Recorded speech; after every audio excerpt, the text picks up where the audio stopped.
Bueno, buenas tardes. Mi nombre es Alejandra Laguerre. Soy guía de la Secretaría de Turismo de la Municipalidad de Chascomús y desde la Secretaría lo que estamos implementando, debido a estas razones de público y mundial conocimiento, podríamos decir, la posibilidad de que ya que el turismo no puede visitarnos y que está bien que se queden en sus casas, porque los queremos, les pedimos que se cuiden, hemos decidido a través de estas visitas guiadas virtuales acercarles Chascomús a sus casas, a sus hogares, a sus retinas. La temática del viaje que vamos a hacer hoy tiene que ver con uno de los tantísimos atractivos que tiene Chascomús para ofrecerles, para que disfruten, y es el Museo Pampeano.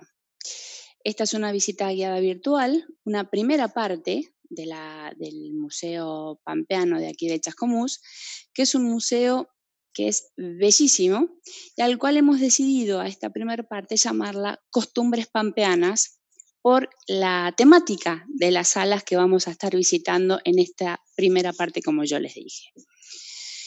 Bueno, el Museo Pampeano es un lugar que yo quiero muchísimo, es un lugar bellísimo de nuestra ciudad.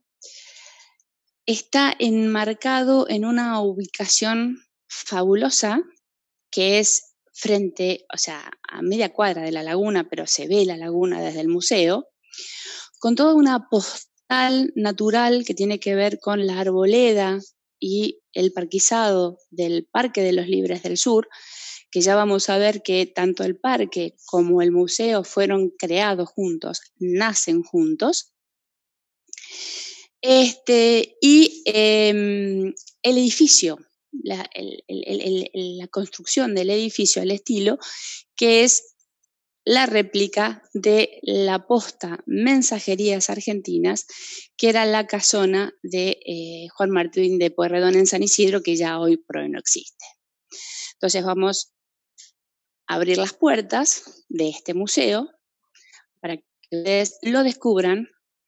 Los invito a que me sigan y bueno, al final de la presentación les vamos a pedir que vayan después consultando por chat si tienen alguna pregunta y que podamos respondérselas. Bienvenido entonces a esta primera parte del Museo Pampeano.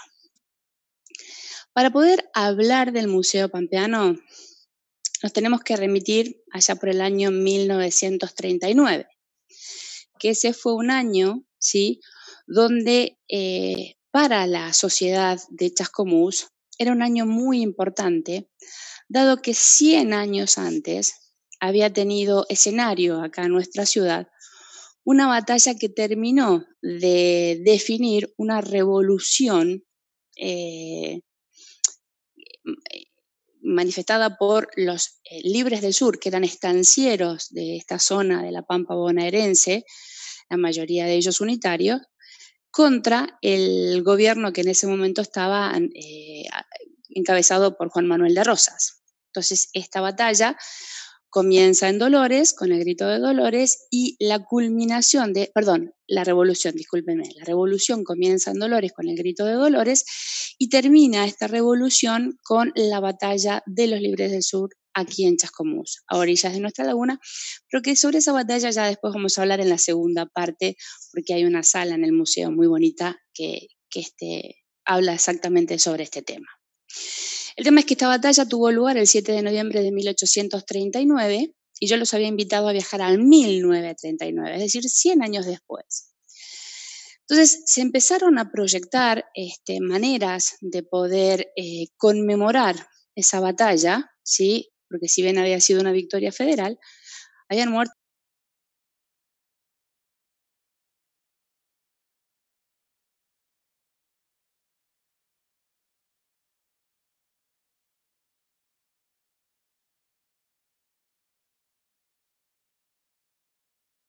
Que no fuera algo tan simple como podía ser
denominación que es el Museo Pampeano. Fíjense ustedes que es bien una típica casona de estancia con ese mirador, ¿sí? Que arriba en este caso de la construcción del museo está la casa del casero, ¿sí? Con esas galerías que están internamente con un cielo raso, recubierto de cañas de tacuara atadas con tientos de cuero, y todo un entorno que lo rodea, que son los jardines del museo, y detrás del museo está el Parque de los Libres del Sur. Fíjense ustedes qué belleza es esto. Esta es la construcción actual, pero si seguimos viendo, este es lo total del museo. Fíjense ustedes que vamos a encontrar algo cambiado, ¿no? Ese primer museo. Fíjense ustedes que nos vemos más chiquitito, porque solamente actualmente el museo tiene 7 salas. En ese momento de la inauguración tenían solamente 4 en total, con la dirección y la casa del casero. Y fíjense que parece que estuviera en un lugar descampadísimo. No vemos la arboleda que vemos hoy en el Parque de los Libres del Sur, con esos cañones, ¿no? Montando guardia, como lo hacían en muchas estancias para defenderse contra los malones. Y bueno, con una denominación del Viva la Patria. Fíjense ustedes, el día de la inauguración hubo una gran fiesta, un gran evento. 2 criollos se vistieron de blandengues, que fue una compañía destinada a custodiar lo que era la zona fronteriza, allá por el 1750, 1752. Y estos criollos estaban vestidos de blandengues, y bueno, ahí para la inauguración hubieron salvas de esos cañones que vimos en la diapositiva anterior. Y fíjense ustedes, ¿no? La época, estamos hablando de 1941. Acá les voy a mostrar algo que, bueno, que hay obviamente muchísima gente de familias tradicionales de Chascomús que habían donado y habían acercado al museo objetos que eran muy amados por la familia, y que, bueno, ellos tan abiertamente los estaban cediendo al museo para que fueran expuestos, con lo cual muchos de ustedes, por lo menos los que no son de Chascomús, no van a saber quiénes son. Pero si yo les menciono a un señor, les voy a ir dando pistas. Ese señor que tiene traje con el sombrero en la mano, yo creo que cuando les diga quién es, ahí vamos a recordar que más de uno de nosotros seguramente hemos tenido en nuestras casas o en nuestros negocios algún almanaque de don Florencio Molina Campos. Ese señor del sombrero en la mano, ese señor es Florencio Molina Campos. Él estuvo en la inauguración del Museo Pampeano, y de hecho, bueno, hay anécdotas también de aquí, de Chascomús, por su paso en nuestra ciudad. Fíjense, seguimos viendo lo que era el museo en su inauguración. Ya tenemos ahí una arboleda más crecida, es una foto más reciente en cuanto a las primeras que vimos, que eran de 1941. Y ya otra vez los traigo al 2020. Fíjense ustedes en los jardines, esos cañones que veíamos antes apostados allá en la entrada, ya ahora están en uno de los laterales, ¿sí? Y en estos jardines, ¿sí?, podemos ir encontrando carros y carretas de la época que se utilizaban para transportar estos carruajes, ¿no? Todos los productos de la zona, cuero, tasajo, y que cuanto más alta y más grandes fueran las ruedas, eran más profundos los vados o las lagunas o los ríos que podían cruzar y surcar.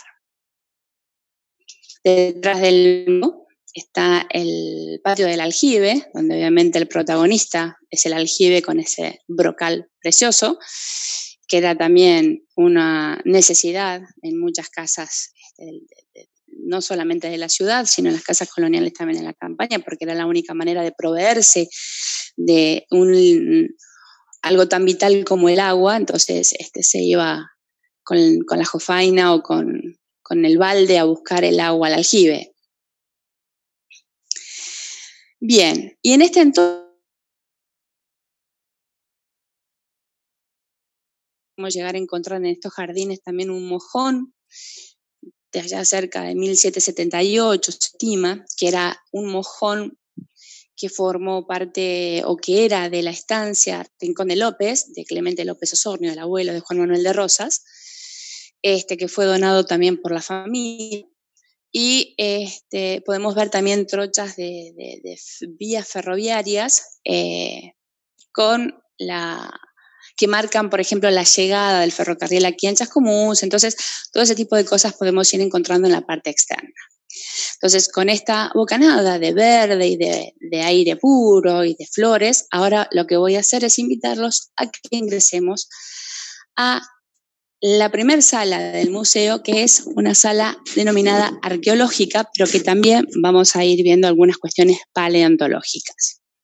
¿Me acompañan? Bien, aquí tenemos una caparazón de gliptodonte, ¿sí? Espero que puedan verlo mejor. Voy a tratar de correrlo un poquitito más esto para que ustedes puedan llegar a visualizar. Viene a ser como una especie de tatarabuelo de los armadillos. Por ahí si hay algún chico que nos esté mirando, podemos hablar de la era del hielo, de la mamá gliptodonte que va cuidando a los gliptodontitos de que no se ahoguen con el deshielo. Esta caparazón fue encontrada cuando se estaban haciendo unas mejoras en la Ruta 2, allá cerca de Adela, en el kilómetro creo que 132, 135, y bueno, la dueña de la propiedad donde se encontró esta caparazón lo dona al museo. Y en cierta manera lo que tratamos acá de mostrar es que este tipo de animales, igual como los mastodontes, y esos fueron una especie endémica de la zona, es decir, que era muy típico encontrarlos aquí en la zona de la Pampa bonaerense. Es más, hay relatos de viajeros, allá por el 1820, 1830, que eran viajeros ingleses, ¿no?, que andaban a caballo y que iban a visitar estancias de ingleses acá en esta zona, o franceses, que también hubo apostados y que se dedicaban especialmente a la cría del ganado lanar, que por ahí cuando iban a caballo y encontraban vestigios de alguna toldería, ¿sí?, era muy común encontrar caparazones de gliptodonte, con lo cual uno puede inferir que estos pueblos originarios podían utilizar estas caparazones o bien para guarecerse, ¿no?, o bien como defensa cuando habían estas luchas intertribales entre los pueblos originarios próximos.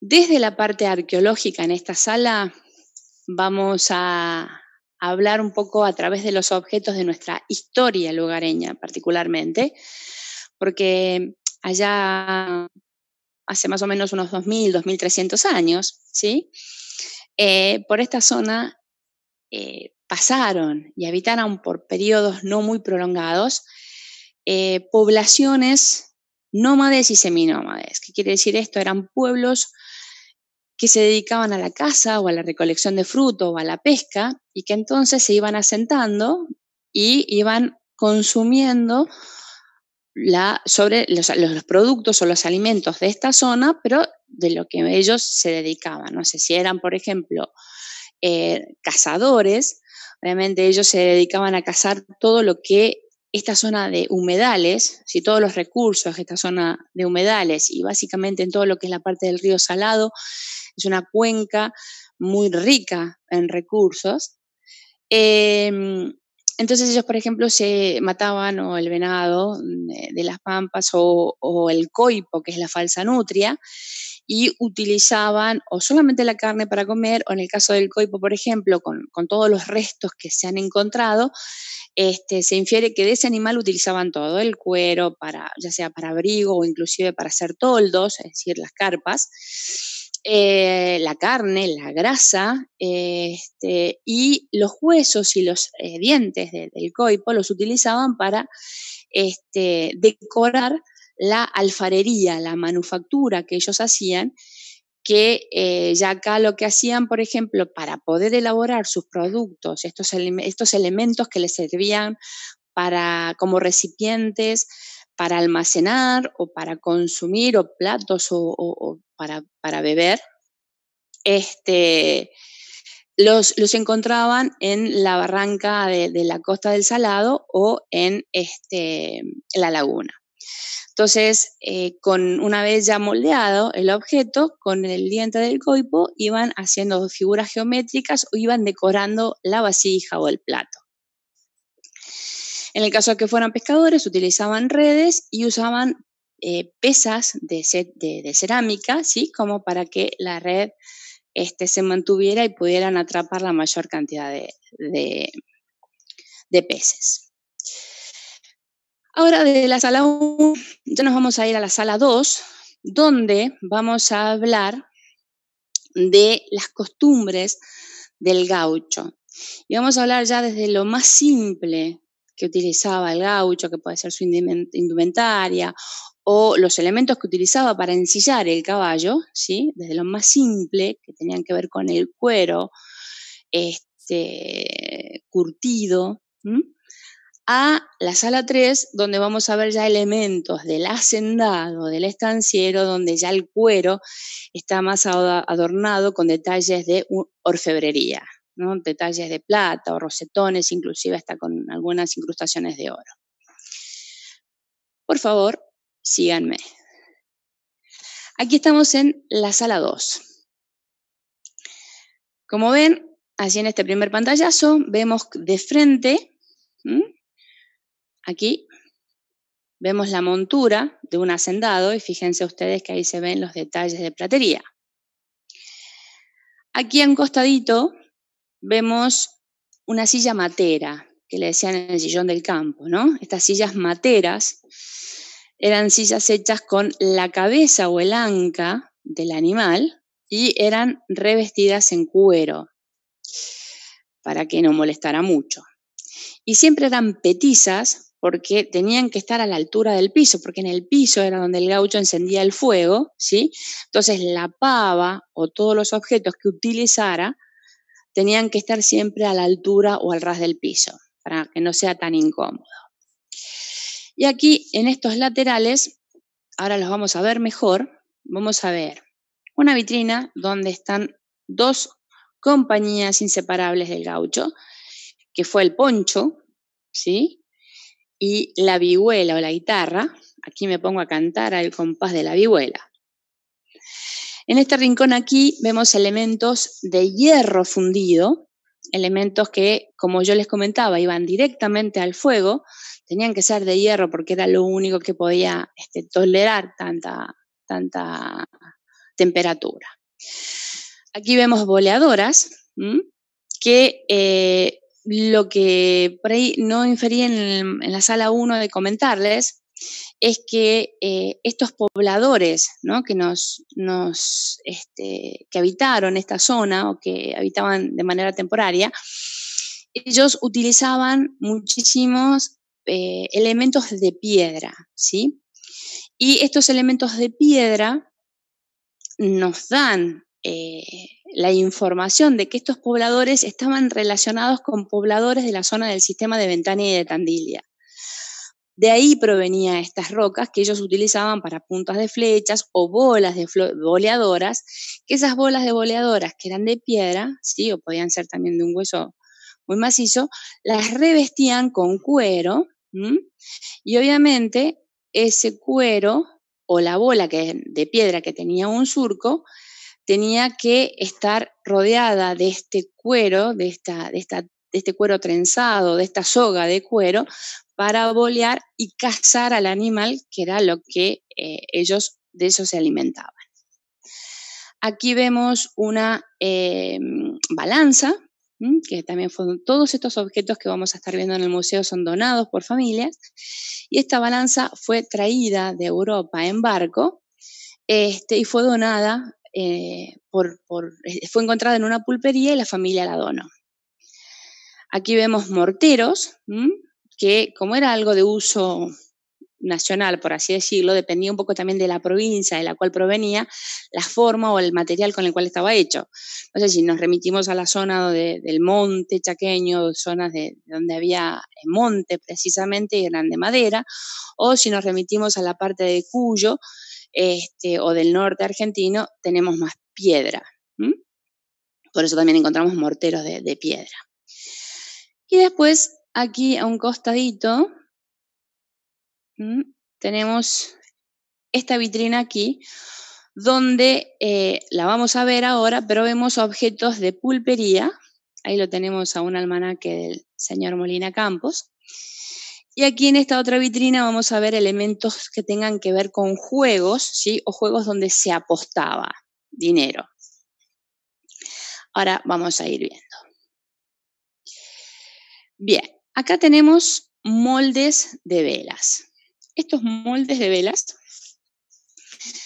se introducía el pabilo, que es el cordoncito con el cual se enciende la vela, luego se vertía el sebo, la grasa, sebo de potro podía ser o de vaca, y una vez ya dura, moldeada la vela, se despabilaba con una tijera despabiladera. El oficio del despabilador es un oficio que venía ya de la época europea, de la Edad Media podemos hablar, donde precisamente la persona que se encargaba de despabilar las velas que iluminaban las salas donde las obras de teatro tenían lugar. Imagínense que primeramente las obras de teatro se daban al aire libre, pero ya después se fueron ejecutando en interiores, entonces había que iluminar esos lugares y ahí es donde comienza en esta Edad Media el oficio del despabilador. Entonces el despabilador se encargaba de despabilar las velas para iluminar la sala. Y de ahí un poco uno puede asociar la típica frase, che, a ver si te despabilás, ¿no? A ver si te encendés, a ver si conectamos, que a mí me lo suelen decir mucho. Bueno, y aquí tenemos el vendedor de velas. Yo les comentaba que en esa vitrina que les mostré íbamos a ir viendo algunas cosas que tenían que ver con las pulperías. Bueno, las pulperías. Las pulperías era el lugar donde se vendía no solamente los vicios, que se llamaban antes, que eran el tabaco, las bebidas o el aguardiente, sino también en muchas de ellas se vendían productos comestibles, harinas, tasajo. Y a su vez, como estaban en la campaña, estaban ubicadas muy estratégicamente, es decir, estaban generalmente en la bifurcación de caminos que llevaban a estancias. Entonces, estas pulperías servían también como postas, es decir, los lugares donde las carretas o las mensajerías llegaban a estas pulperías y cambiaban los de caballo o el caballo descansaba, o si había pasajeros, los pasajeros podían también estirar las piernas o inclusive pasar la noche porque se hacían determinada cantidad de kilómetros por día. En estas pulperías, sí, era muy usual encontrar estas botellas que en realidad son porrones de cerveza, ¿sí? de cerámica. Acá encontramos estas calabacitas que son para los mates. Y aquí tenemos los vasos robadores o vasos del pulpero. Estos vasos son, la verdad que bastante tramposos, porque estos vasos vinieron de Europa. Nos llegan, acuérdense que todo lo que nosotros recibimos ha venido de Europa, inclusive con impronta morisca, en la época que también España había sido conquistada por los árabes, por ejemplo, la carrera de Sortija. El tema de los vasos venían en los barcos y vieron que ustedes en los barcos normalmente está esta oscilación en la navegación. Entonces, uno al poner la mesa en el barco para comer, si la vajilla no tiene un peso determinado, digamos que el plato o el vaso lo tenemos que ir a buscar bien allá lejos. Con lo cual toda la vajilla tenía que tener un peso determinado. En este caso lo vemos acá en estos vasos con esta base de vidrio bastante importante. Cuando llegan acá los pulperos, me les pareció bastante innovador este objeto, lo llevan a las pulperías y ahí comienza la picardía del pulpero, ¿no? Porque claro, el gaucho entraba y pedía una ginebra. Y el pulpero se la vendía como si fuera una medida completa, cuando en realidad lo que le estaba dando era esta cantidad de líquido. Fíjense ustedes que la base del vaso llega casi hasta el borde. Por eso es el nombre de los vasos robadores de las pulperías. Bueno, aquí tenemos una pulpería, en este caso es una pulpería de ciudad, pero en la campaña eran muy parecidas. Fíjense ustedes acá, esta parte de la esquina, que es una esquina bien sin ochava, una esquina en ángulo recto, y que nosotros acá en Chascomús tenemos muchísimas construcciones, todavía quedan varias construcciones donde precisamente no tienen ochava las casas, entre ellas la casa de Vicente Casco, que fue una charla que dimos hace poquito. Aquí tenemos estos vasos, como les decía, fíjense un poquito más el detalle, espero no estar tapándolos. Y aquí tenemos el porrón de cerveza, y en la imagen central, en estas pulperías también a veces funcionaban las riñas de gallos. Las riñas de gallos, el juego de la taba, la carrera de caballos, eran eventos públicos, la mayoría de ellos clandestinos, es decir, no autorizados, estamos hablando allá de mediados del siglo XVIII, donde obviamente si no se arreglaba con la autoridad en el mejor momento de la carrera de caballo, de la riña de gallo, solía aparecer y iban todos al calabozo. En cambio, si se arreglaba con el comisario, había que dejarle ganar al caballo del comisario o al gallo del comisario, y se hacían estos juegos donde se apostaba muchísimo dinero. Era muy común llegar a la casa de una familia de una clase social muy baja y encontrar un gallo de riña atado de una pata, porque lo estaban preparando precisamente para las riñas. ¿Vamos bien? Aquí tenemos la taba, que está confeccionada con un hueso que es el astrágalo, espero haberlo dicho bien, porque siempre estoy con que es astrágalo o astrálago, así que discúlpenme. Y era un objeto que se tenía que tirar, ¿no es cierto?, al campo del contrincante, y dependía de cómo cayera, era suerte o mala suerte, que en realidad no era justamente esa palabra que se decía, sino que en vez de decir mala suerte se decía culo. Y muchas de ellas venían calzadas con una parte de metal para darle un poquito más de peso.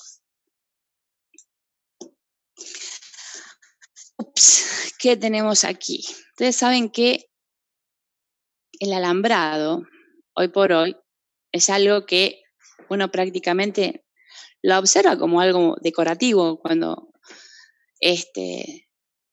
puedan salir a la ruta y puedan venir a Chascomús y puedan ver el campo. Pero allá por el 1800, obviamente los cercos de los campos no existían, o los pocos que existían habían sido importados, eran traídos, por ejemplo, el duraznillo, un duraznillo que tenía como una especie de espinas, y eso era un cerco, pero que tampoco se podían alambrar la cantidad de los cientos y cientos de varas, distancias que tenían en ese momento. Entonces, si el campo estaba lindando con alguna laguna o con algún monte, uno podía delimitarlo de alguna manera, pero si después se te secaba la lagunita, o no sé, si un rayo te había destruido el único árbol que habías tomado como mojón, convengamos que no sabías dónde empezaba y terminaba tu campo. Con lo cual había que volver a pedirle al agrimensor que midiera todo.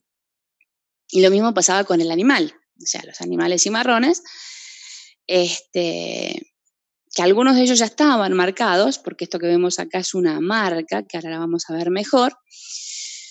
El animal marcado tenía un dueño, era propiedad de alguien, pero la mayoría del ganado vacuno aquí en la zona de la Pampa bonaerense era ganado cimarrón, o sea, estaba habilitado en algunos casos salir de vaquería para matar al animal y extraer el cuero, que era la moneda comercial de esta zona. Comienza esta zona gracias al cuero.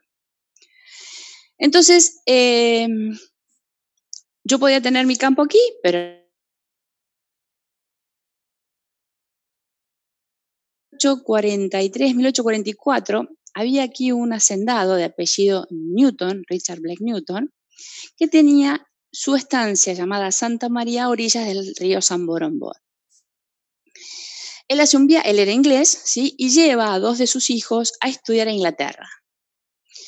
Entonces allá el alambrado ya era un invento, ¿sí? Que estaba funcionando muy bien. Y a él le pareció algo muy novedoso, entonces en su regreso de Inglaterra trae una cantidad de alambre suficiente para alambrar en su estancia la huerta y los montes frutales que él tenía. Y evitar de esa manera que este ganado cimarrón que invadía, ¿no es cierto?, las propiedades, se lo dañara. Es aquí cuando ingresa por primera vez a la Argentina, ya por el año 1845, el alambrado, ingresa aquí en Chascomús, y que obviamente después fue aceptado por por todo el país, modificando obviamente también la geografía de la zona, porque, por ejemplo, aquí en la zona de la Cuenca del Salado, donde básicamente la actividad era ganadera, ya al poder alambrar, ¿sí?, se empezó a probar con la agricultura, e inclusive a la hacienda, que antes solamente se utilizaba el cuero, se le empezó inclusive a mejorar. Por ejemplo, si uno tenía ganado vacuno, se empezó a traer genética de Inglaterra o de Francia para mejorar, por ejemplo, la raza, y en el caso de la parte del ganado lanar, se empezaron también a traer genética de la zona de Inglaterra o de Escocia para también mejorar. Entonces se alambraban parcelas de esas grandes extensiones para este tipo de animales. Aquí vemos en esta vitrina, ¿no? No se llega a ver mucho, pero ahí están las fotos de la estancia Santa María.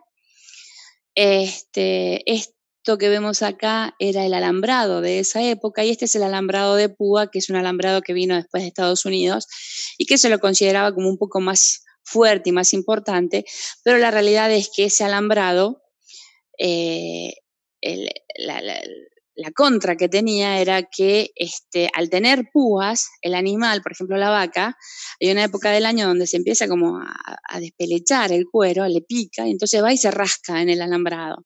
Entonces al rascarse sobre el alambre de púa, ese cuero se rayaba, y para vender un cuero rayado le pagaban obviamente menos plata. Así que después hubo toda una técnica de cómo alambrar y de qué hilo desde el piso hacia arriba, digamos, había que poner el alambre de púa para que mantuviera firme el alambrado, pero que no dañara el cuero del animal. Acá tenemos los que yo les decía, estas botas de potro, que era la indumentaria del gaucho.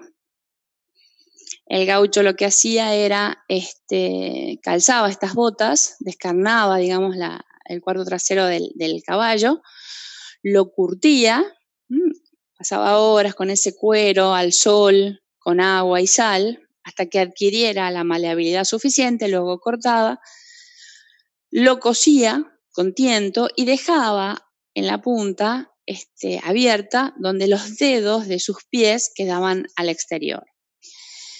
Y para montar, él lo que hacía era, utilizaba un estribo que no es que está acá al ladito, esto es un estribo mucho más paquete, sino un estribo muy simple que se llamaba el estribo botón pampa, que eso después, si quieren ustedes pueden googlearlo, lo van a poder ver, que es un estribo que terminaba como en una base de cuero muy chiquita. Entonces el gaucho lo que hacía era, con los dedos, se enganchaba sobre el cuero y en esa pequeña base tomaba sustento para poder montar el animal. Los estribos que vemos aquí ya son estribos mucho más, de muchísimo más nivel.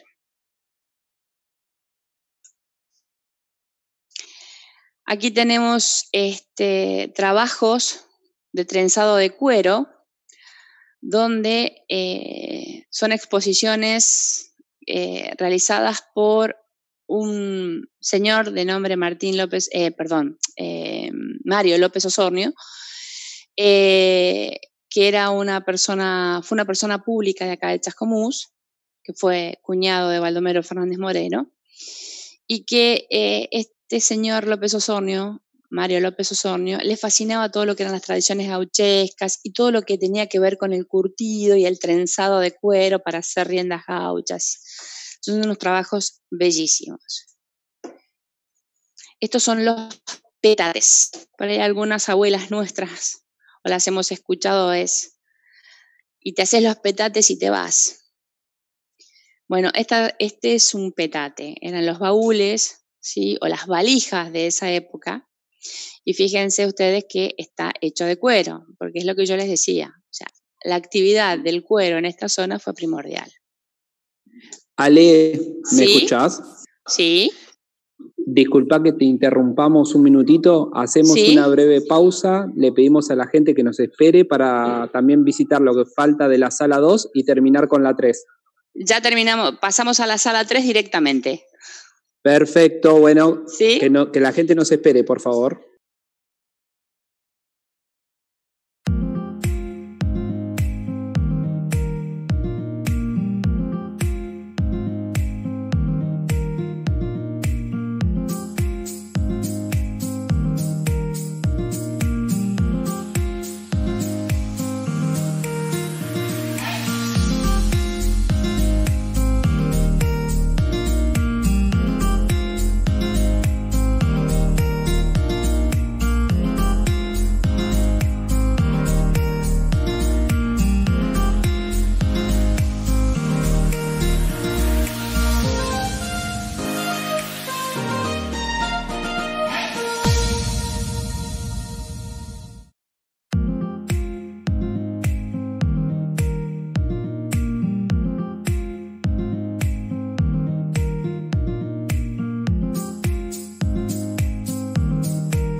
Bueno, aquí hemos vuelto y hemos llegado a tiempo para pasar a la última sala de esta primera parte que, como ustedes verán o están viendo, el porqué de la selección del título Costumbres Pampeanas. Tiene que ver y habla mucho de nuestra historia lugareña, precisamente en esta zona de la Pampa bonaerense.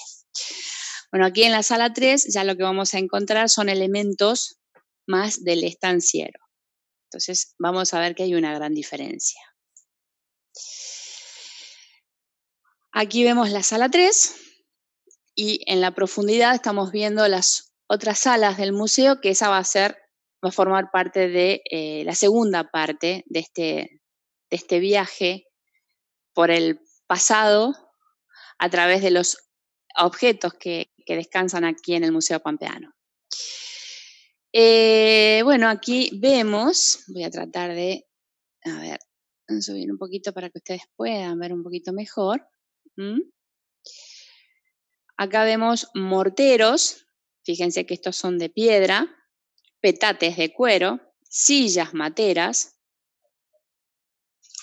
el mate que era la infusión por excelencia de la época, donde los hombres lo tomaban amargo y las mujeres lo tomaban dulce, y que en muchas tertulias y eso se consumía el mate.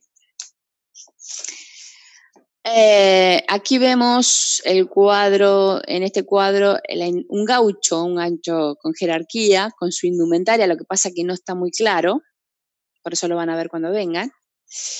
Y aquí al costadito tenemos la imagen de un hacendado, donde lo vamos a ver con un traje a la usanza europea. Y después aquí vemos más sillas materas y aquí vemos un puma o león americano, que era una especie también muy típica de esta zona y que lamentablemente en este momento está extinto. En este costadito acá vemos marcas, de las marcas que yo le hablaba, de las marcas del ganado, que ahora vamos a charlar ahí sobre ese tema, pero voy a hacer hincapié en esta sala, en este elemento que vemos acá, como que está suspendido, que tienen estas puntas aquí, y este elemento se llama picana. ¿Dónde encontrábamos la picana? La picana la encontrábamos en las carretas, aquí.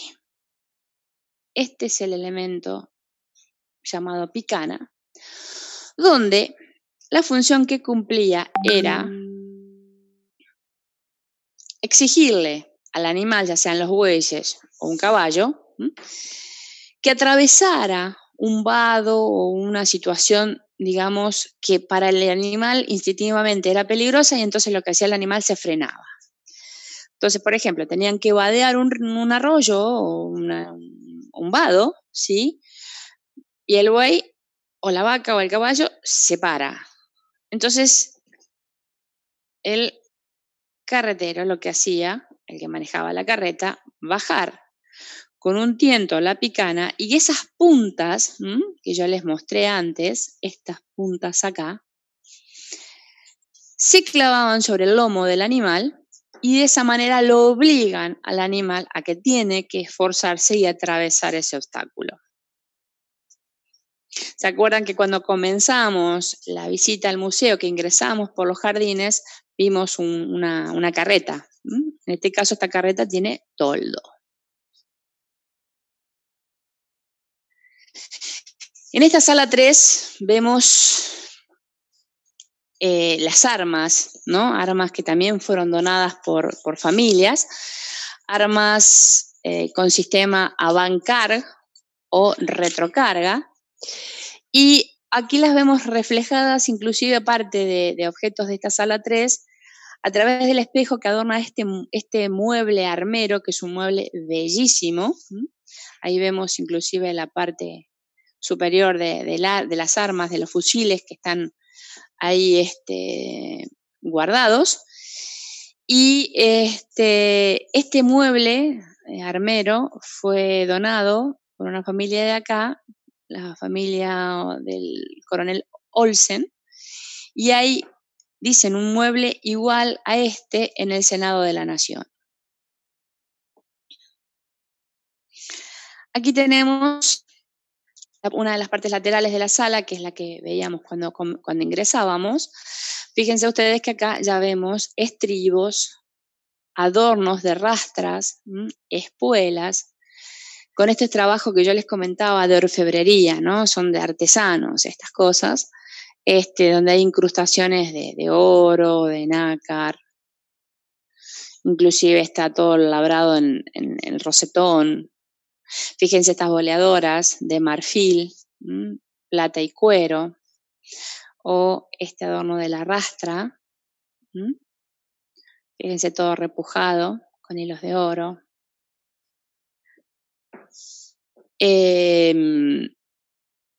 Esta era, ya les digo, la indumentaria del estanciero. La rastra es un elemento bien típico de la indumentaria, ¿no? Del gaucho argentino. Y no solamente del gaucho argentino, sino también del gaucho uruguayo, más bien de la zona del río Platense.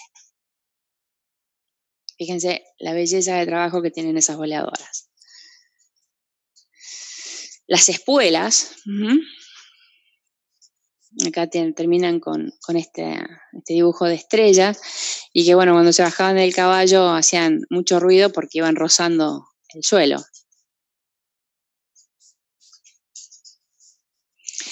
Y aquí tenemos la marca. Estos objetos sí eran de hierro y se utilizaban precisamente para marcar la hacienda, y cuando ese animal quedaba marcado ya tenía, era propiedad de alguien. El modelo de la marca era o las iniciales de la familia o un escudo familiar. Y bueno, después había toda una política y una norma en todo lo que era la comercialización del cuero, si era un cuero marcado o si ese cuero marcado estaba tratando de venderse de manera de contrabando. Bueno, había toda una norma que regulaba supuestamente esta cuestión. Y la yerra, o la señalada también que le llamaban, o la marcada, todo dependía del tipo de ganado, era un evento que se hacía con pompa, ¿no? O sea, era un evento social importante, donde generalmente se hacía en la época de abril-mayo, porque es la época cuando menos mosca hay. Como el animal, al marcarlo con este hierro candente, una vez que se lleva al fuego y está al rojo vivo ese hierro, ahí se lo marca al animal, el animal queda lastimado. Entonces, si esta reunión o este evento se hacía en el verano, al haber tanta mosca, la mosca se posa sobre la herida, infecta al animal, y entonces ese hacendado o ese estanciero pierde o un animal o pierde vender un cuero en mal estado.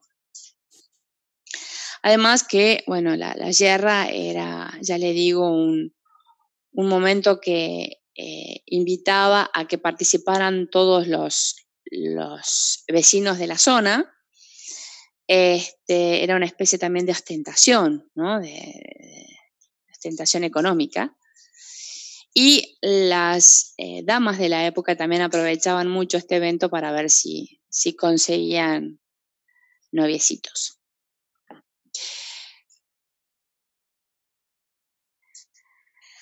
Bueno, aquí terminamos nuestro primer recorrido por el Museo Pampeano. Espero que les haya gustado. En la segunda parte, que ya les diremos cuándo es, vamos a ingresar a las otras 3 salas restantes, que son, en la actualidad el museo tiene 7 salas, en una se hace generalmente exposiciones y eso, o sea que nos estarían quedando las últimas 3 salas, y ya les informaremos por Facebook. Así que esto no termina aquí, sino que continuará. Alejandra. Sí, Lucas. ¿Cómo estás, Ale? Estamos muy bien, siguiendo ¿cómo estás? Muy atentamente tu guía. Y espero no haberlos aburrido. No, para nada, para nada. Bueno, en este proyecto de turismo en casa, trabajando con las visitas guiadas virtuales, la gente nos dejó muy lindos comentarios en todo tu relato, que fue muy lindo sobre todo lo que es el Museo Pampeano y estas primeras 3 salas. Nos escribió Graciela, Paula, Karina, Nora, Alejandra, María, Catalina, Marta, Gaby, Daniel, Adriana, y entre todos ellos tenemos, Rodolfo también, entre todos ellos tenemos algunas preguntitas para dejarte. Sí. Una de ellas dice así, ¿contamos con algún lugar particular del cual se extraen los restos arqueológicos? ¿Qué nos podés decir de esto? Sí, efectivamente, la parte de arqueología, ¿sí? El sitio arqueológico donde mayor cantidad de rastros o objetos se han encontrado se llama La Guillerma, que es un lugar que pertenece al partido de Chascomús y que está muy próximo a las barrancas del río Salado. Muy bien, Alejandra. Otra pregunta que nos deja la gente es, ¿el museo cuenta con biblioteca?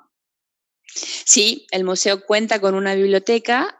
Son, la verdad, maravillosos la gente que trabaja allí. Cualquier información que vos necesites buscar está abierta y podés bucear en esos libros que te llevan a lugares increíbles, para los que nos gusta la historia. Sí, por supuesto, Alejandra. Y una última consulta que te dejamos es, ¿las instalaciones del museo se pueden utilizar para otras actividades? ¿Qué nos puedes decir? Sí, el museo, no solamente las salas muestran estos objetos que yo les digo que reposan y que nos llevan al pasado, sino que todo el tiempo, bueno, estamos hablando en un escenario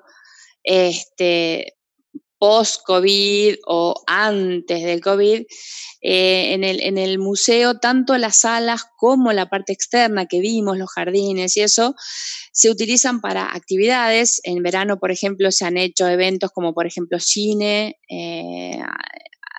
bajo las estrellas, que es bellísimo, podés ver cine realmente bajo las estrellas en los jardines, escuelas educativas de Chascomús y de muchísimos lugares vienen a visitar el museo. Se hacen a su vez eventos como por ejemplo presentaciones de libros o exposiciones.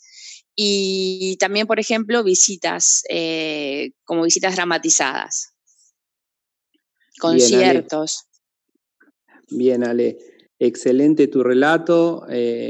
Nos quedamos muy sorprendidos de esta primera parte de Costumbres Pampeanas, estas primeras 3 salas del Museo Pampeano. Y bueno, invitamos a la gente a la próxima visita guiada virtual que va a ser Instancias con Historia a las 18 horas, la cual se va a transmitir por Facebook Live y a través de Zoom también. De esta manera damos cierres y te dejo la última palabra, Alejandra. Muchas gracias. Bueno, gracias por acompañarnos. Esperemos que con esta laguna y ese atardecer, esto sea como una especie de bocanada de oxígeno y de aire puro para aquellos que están deseando llegar al Chascomús lo antes posible. Es como una especie de estímulo para que se cuiden y puedan visitarnos cuando esto todo termine. Hasta la próxima.